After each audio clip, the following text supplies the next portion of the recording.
Hi everyone, this is Sonia here. I have qualified the UGC NET examination twice. आज मैं आप सब लोगों के साथ शेयर करने वाली हूँ हमारे पेपर 1 UGC नेट की ऐसी यूनिट्स जो काफ़ी इजी स्कोरिंग है और जिनसे आपके मार्क्स जो है वो गारंटीड हो जाते हैं। मतलब जिनसे डायरेक्ट क्वेश्चंस आपसे पूछे जाएंगे। डायरेक्ट क्वेश्चंस जिस यूनिट से पूछे जाते हैं वहाँ पे आपके एरर होने के, आपके क्वेश्चन गलत होने के चांसेस बहुत ज़्यादा कम हो जाते हैं। तो हमारे पेपर 1 में कंप्लीट 10 यूनिट्स हैं। अब 10 यूनिट्स में से आपको अपने अकॉर्डिंग डिसाइड करना है कि आप किस यूनिट में आप जो है अच्छा कर पा रहे हो और किस यूनिट में आप अच्छा नहीं कर पा रहे हो।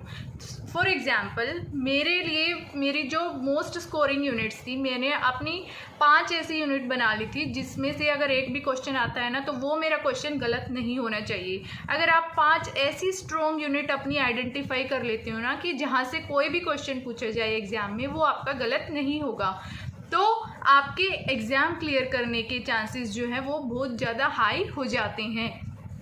अब मैंने अपनी 5 यूनिट कौन सी बनाई, जैसे फॉर एग्जांपल जैसे DI, RC, लॉजिकल रीजनिंग, ये तीनों ऐसी यूनिट्स हैं जिनसे आपसे डायरेक्ट क्वेश्चन पूछे जाएंगे। अगर DI को आप डेली सोल्व करते हो, नेक्स्ट टॉपिक हम यही डिस्कस करने वाले कि DI को हम कैसे इम्प्रूव कर सकते हैं। DI, RC और लॉजिकल रीजनिंग, इन तीनों से आपसे डायरेक्ट क्वेश्चंस ही पूछे जाएंगे। फॉर एग्जांपल लॉजिकल रीजनिंग की अगर मैं बात करूँ तो लॉजिकल रीजनिंग से आपको कोई इनडायरेक्ट क्वेश्चन नहीं पूछते, वो सिर्फ डायरेक्ट क्वेश्चन ही पूछेंगे। या तो आपसे स्क्वायर ऑफ अपोजिशन का क्वेश्चन पूछ लिया जाता है, सिर्फ आपको रूल्स याद करने होते हैं और आपको कंसेप्ट क्लियर होने चाहिए।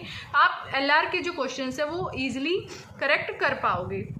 अब बात करते हैं RC की। RC रीडिंग कॉम्प्रिहेंशन वाली यूनिट ऐसी यूनिट है जिसके एक पैसेज आपको पेपर 1 में पूछा जाएगा और 2 पैसेज आपको पेपर 2 में भी पूछे जाते हैं। अगर आप RC की अच्छे से प्रैक्टिस करते हो तो ये आपको पेपर 1 में भी हेल्प करता है और ये आपको पेपर 2 में भी हेल्प करेगा। अब RC को अपना स्ट्रॉन्ग पॉइंट कैसे बनाना है, डेली आपको एक RC लगाना है। हमारे एग्ज़ाम में अब लगभग 20 से 25 दिन बचे हुए हैं। एग्ज़ाम पोस्टपोन होगा या एग्ज़ाम टाइम पे कंडक्ट होगा वो बाद की बात है, लेकिन हमें खुद को प्रिपेयर करना है इस हिसाब से कि 22 जून को हमारा एग्ज़ाम है और हमें उस तरीके से ही खुद को प्रिपेयर करना है कि 22 को अगर हमारा एग्ज़ाम है तो हम उस एग्ज़ाम में कैसे अच्छा स्कोर कर पाएंगे। RC को स्ट्रॉन्ग बनाना कैसे है, डेली एक RC प्रैक्टिस करो। अगर आपके पास ज़्यादा टाइम है तो आप डेली 2 RC प्रैक्टिस कर सकते हो। इससे आपका होगा क्या, आपका जो पैसेज को रीड करने का जो टाइम होता है वो इम्प्रूव होगा। और प्रैक्टिस आपको करनी कैसे है, आपको या तो लैपटॉप, अगर आपके पास लैपटॉप है तो लैपटॉप से प्रैक्टिस करो या फिर आप मोबाइल फ़ोन से प्रैक्टिस करो। बुक से प्रैक्टिस करोगे तो क्योंकि आप यहाँ पे तो बुक से प्रैक्टिस कर रहे हो और एग्ज़ाम में आपको ऑन स्क्रीन, या तो आप एग्ज़ाम में तो हमें कंप्यूटर पे ही एग्ज़ाम देना है, तो इसलिए बेटर है कि आप अभी से अपनी प्रैक्टिस जो है या तो लैपटॉप पे करो या मोबाइल फ़ोन पे करो। इससे आपके जो रीडिंग की कैपेबिलिटी है वो इम्प्रूव होगी और आप स्क्रीन पे कैसे रीड कर पा रहे हो वो भी आपकी जो रीडिंग कैपेबिलिटी है वो भी इम्प्रूवमेंट होगी और क्वेश्चंस को कैसे सोल्व करना है वो भी आपको पता चल जाएगा। मॉक टेस्ट लगा लो या PYQ सोल्व कर लो। अगर जब आप स्क्रीन पे सोल्व करते हो तो सेम सिनेरियो जैसा हमारे एग्ज़ाम में होता है वैसा ही हमें स्क्रीन पे जब प्रैक्टिस करते हैं तो वैसा ही सिनेरियो हमें मिलता है। क्योंकि एग्ज़ाम में भी काफ़ी हमारे पास ये होता है ना कि हमें स्क्रॉल करना पड़ता है, पैसेज में राइट लेफ़्ट करना पड़ता है कई बार। तो अगर आप अब से वैसी प्रैक्टिस करोगे तो आप एग्ज़ाम के लिए रेडी हो जाओगे, एग्ज़ाम में आप पैनिक नहीं होगे। अब बात करते हैं हमारी थर्ड सबसे मोस्ट इम्पोर्टेंट यूनिट जो कि हमारी डेटा इंटरप्रिटेशन है। डेटा इंटरप्रिटेशन को स्ट्रॉन्ग बनाने का एक ही रूल है, जैसे आपने RC की डेली एक प्रैक्टिस करनी है वैसे ही आपको डेली एक DI सोल्व करना है। हमारे एग्ज़ाम में 25 डेज बचे हुए हैं, डेली आप एक DI सोल्व कर लो। 25 अलग अलग टाइप के DI जो है आप सोल्व कर लोगे उस टाइम तक।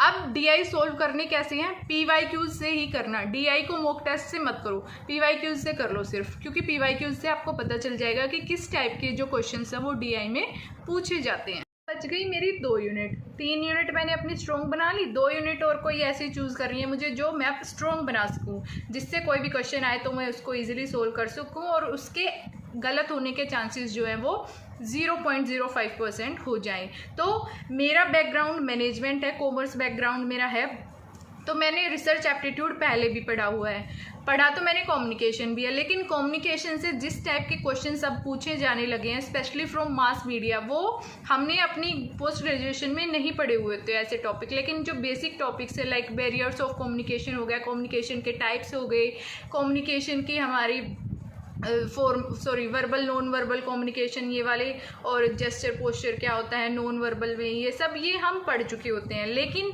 जो हमारे कम्युनिकेशन के मॉडल्स हैं या फिर जो मास मीडिया से अब क्वेश्चंस पूछे जाने लगे हैं, फिल्म सिटीज़ के क्वेश्चन पूछे जाने लगे हैं, वो हम पहले नहीं पढ़े होते, हमने पहले नहीं पढ़े हुए हैं। तो हम कम्युनिकेशन को ओवरऑल कंप्लीट नहीं कर पाएंगे, ओवरऑल उसको परफेक्ट नहीं बना सकते, क्योंकि कम्युनिकेशन से कोई भी क्वेश्चन आजकल जो एनटीए उठा के पूछ रहा है। तो बेटर है कि आप कम्युनिकेशन को छोड़ के एक ऐसी यूनिट पकड़ लो जिससे क्वेश्चन जो है वो लिमिटेड ही आ सकते हैं। जैसे रिसर्च एप्टीट्यूड की बात करूँ तो मैं रिसर्च एप्टीट्यूड से आपसे लिमिटेड सिलेबस से ही क्वेश्चन पूछे जाते हैं। जैसे हमारे रिसर्च के टाइप्स हो गया, रिसर्च के एथिक्स क्या, रिसर्च एथिक्स क्या है, वेरिएबल्स क्या होते हैं, वैलिडिटी, रिलायबिलिटी, ये हमारे लिमिटेड टॉपिक्स हैं। ये हम अपनी पोस्ट ग्रेजुएशन में भी पढ़ चुके होते हैं बिजनेस रिसर्च वाले सब्जेक्ट में, और ये हम इजीली जो है इन टॉपिक्स को अब कवर कर सकते हैं। हाइपोथेसिस टेस्टिंग की बात करूँ तो मैं हाइपोथेसिस टेस्टिंग हमें अब भी हेल्पफुल रहेगा, और हम फ्यूचर में अगर हम रिसर्च करने वाले हैं, पीएचडी करने वाले हैं, तो भी हाइपोथेसिस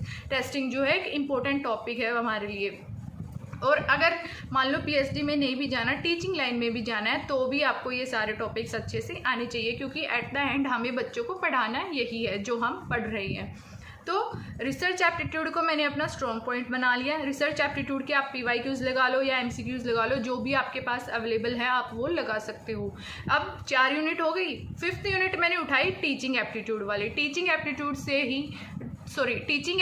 से भी बेसिक लिमिटेड ही क्वेश्चंस पूछे जाएंगे। जैसे हमारे टीचिंग के लेवल से हो गया, ब्लूम्स टैक्सोनॉमी से क्वेश्चन पूछ लिया जाता है, आईसीटी का क्या यूज़ है टीचिंग में, उससे क्वेश्चंस पूछ लिए जाते हैं, या फिर हमारे जो बेसिक टर्म्स है टीचिंग की, हमारी लर्निंग थ्योरीज हैं, उनसे क्वेश्चंस पूछ लिए जाते हैं। टीचिंग एप्टीट्यूड काफ़ी ईजीएस्ट यूनिट मैं मानती हूँ कि यूजीसी नेट सिलेबस में सबसे ईजीएस्ट यूनिट कोई है तो वो टीचिंग एप्टीट्यूड ही है। भले ही उसका सिलेबस जो है वो वास्ट है, भले ही आपको थ्योरीज याद करनी पड़ती हैं, लेकिन वो थ्योरी ईजी है।